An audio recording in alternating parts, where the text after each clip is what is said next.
Sorry. Hare Krishna, speaking from Chaitanya Charitamrita Adi Leela, chapter 1, text 108 to 109. Jaya Jaya Shri Chaitanya Jaya Nityananda Jaya Advaita Chandra Jaya Gaura Bhakta Vrinda Jaya Jaya Shri Chaitanya Jaya Nityananda Jaya Advaita Chandra Jaya Gaura Bhakta Vrinda Jaya Jaya Shri Chaitanya Jaya Nityananda Jaya Advaita Chandra Jaya Gaura Bhakta Vrinda.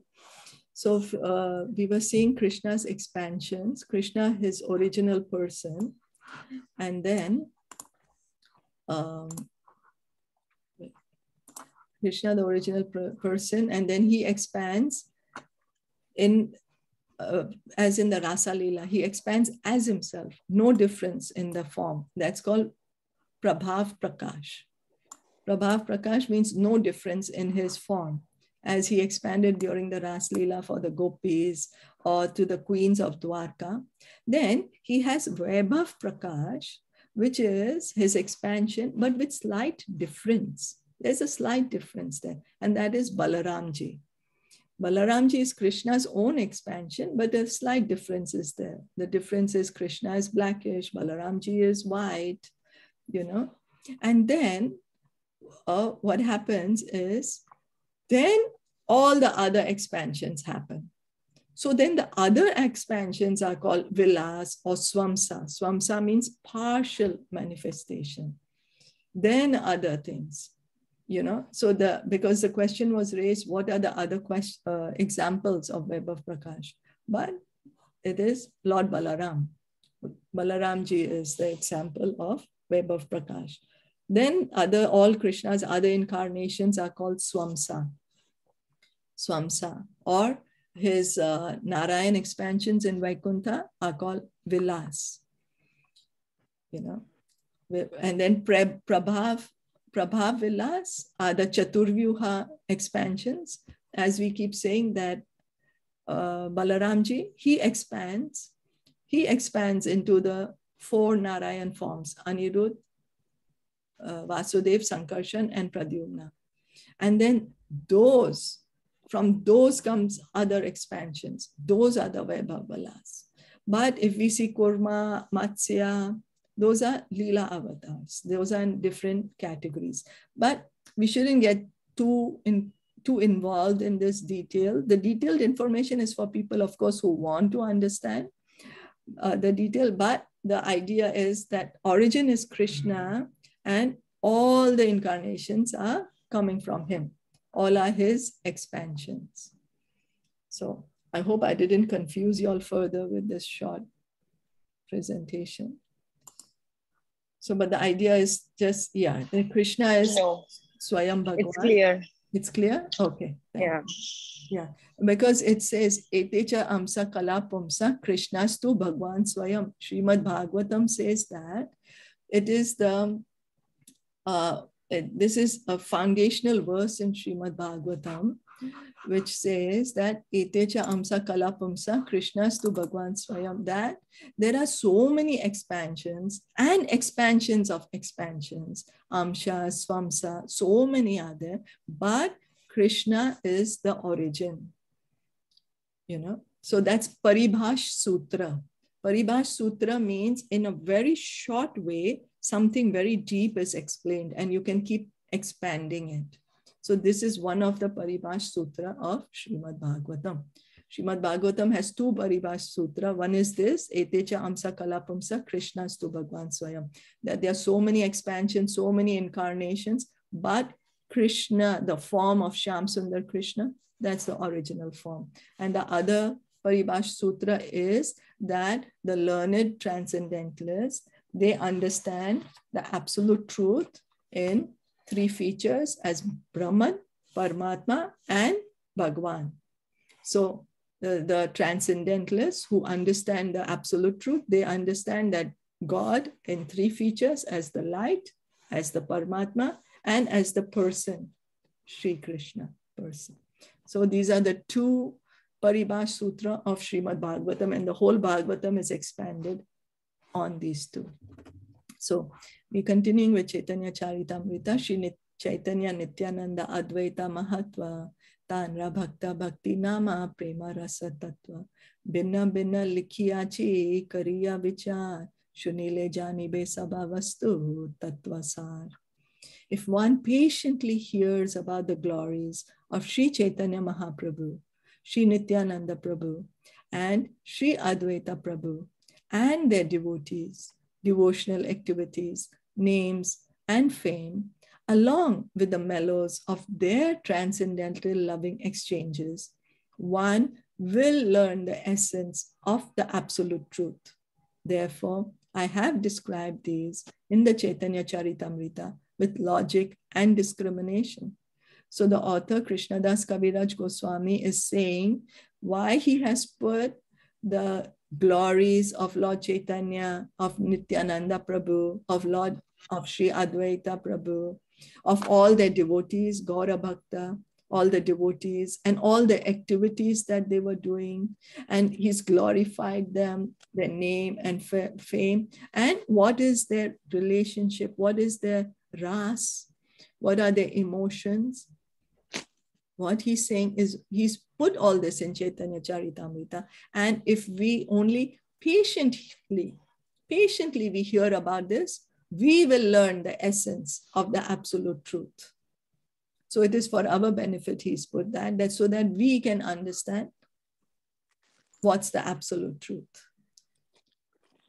Reading on 1110. Shri Rupa Raghunatha Pade Yara Ash Chaitanya Charitamrita Kahe Krishna Das. Praying at the lotus feet of Shri Rup and Shri Raghunath, always desiring their mercy, I, Krishna Das, narrate Shri Chaitanya Charitamrita, following in their footsteps. Thus end the Bhaktivedanta purports to Shri Chaitanya Charitamrita, Adi Lila, first chapter, describing the spiritual masters. So Krishnadas Kaviraj Goswami is always seeking the mercy of his spiritual masters, of the pure devotees. He's not saying, I can do it myself. I'm such a great person. I'm recording the pastimes of Lord Chaitanya. No, he's praying at the lotus feet of Sri Rupa and Raghunath. They are the Goswamis of Vrindavan. And he's saying, what does he desire? He desires their mercy.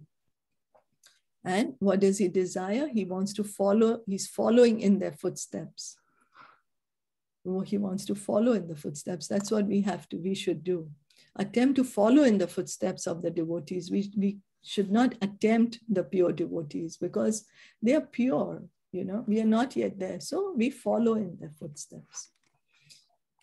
Chapter 2, Sri Chaitanya Mahaprabhu, the Supreme Personality of Godhead. This chapter explains that Lord Chaitanya is the Supreme Personality of Godhead, Krishna himself.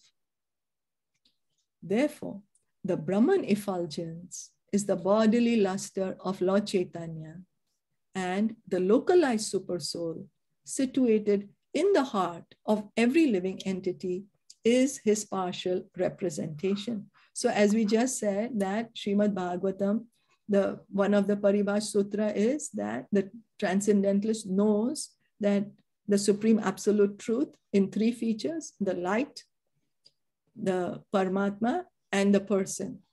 So Lord Chaitanya is Krishna. He is Supreme Lord himself. It's not that he is just some Amsa or Swamsha, as we were saying, so many incarnations of Krishna, partial expansion. No, he's Krishna himself. It's Krishna. And so the light, the Brahman effulgence, is the effulgence of Lord Chaitanya. And the Paramatma feature, who's there in everyone's heart, is also a feature of Lord Chaitanya. Lord Chaitanya is Krishna. He just came as a devotee to teach us how we can become devotees. He came to teach us how we can go back to Krishna, how we can love Krishna. And he came as a devotee. He didn't proclaim himself that I'm God. No, and if anyone would say that I'm God, he would cover his ears and run away. Because he knew in Kali Yuga, we are full of envy. We have a lot of envy. And if he says, I'm God, we will say, oh, why do you think you're God? I'm God. you know. So he came as a devotee to teach us. So the Purusha, so like when a teacher takes the hand of a child and writes A, B, C, it's not that the teacher needs to learn the ABC. She's just doing it for the benefit of the child, so the child can understand it. Similarly, Lord Chaitanya is Krishna himself. He's engaging in bhakti to teach us how to engage in bhakti. The Purusha avatars are also explained in this connection. Mahavishnu is the reservoir of all conditioned souls, but as confirmed in the authoritative scriptures, Lord Krishna is the ultimate fountainhead, the source of numerous plenary expansions, including Narayana, who is generally accepted by Mayavadi philosophers to be the absolute truth. So here, again, Mahavishnu, he's the reservoir of all conditioned souls. We are all coming from the body of Mahavishnu. That's how we are put here in this material world, right? And when Mahavishnu breathes in, we will again go inside his body. We stay there as separate individuals. Our consciousness is still separate at every stage, at any stage. But Krishna is the source of all the plenary expansions, including Narayan. So again, we come to that verse of Srimad Bhagavatam, which we just said, Etecha amsa kalapumsa Krishnastu Bhagwan Swayam. That there are so many expansions, so many partial expansions, but Krishna is the ultimate. He's the source of all these expansions. So he's the absolute truth. Krishna is the absolute truth. The Lord's manifestation of Prabhav and Vaibhav expansions, as well as partial incarnations and incarnations with delegated powers, are also explained. So just now, as we were seeing in the diagram, Prabhav and Vaibhav expansions is partial expansions. They will be explained. So Lord Krishna's ages of boyhood and youth are discussed, and it is explained that his age at the beginning of youth is his eternal form. So because Krishna, what's Krishna's eternal form at the beginning of youth? Why? Because at that age, all his ras, all the ras can be experienced in full, in unlimited, because Krishna also has a baby form. He also has a youthful form, but his eternal form is the one with the beginning of youth. So all that will be spoken of in this chapter. Can we stop here for today, for Chaitanya Charitamrita? Yes. Okay, thank you so much. Chaitanya Charitamrita ki jai, Shla Prabhupada ki jai, Gaura Premanande, Hari Hari.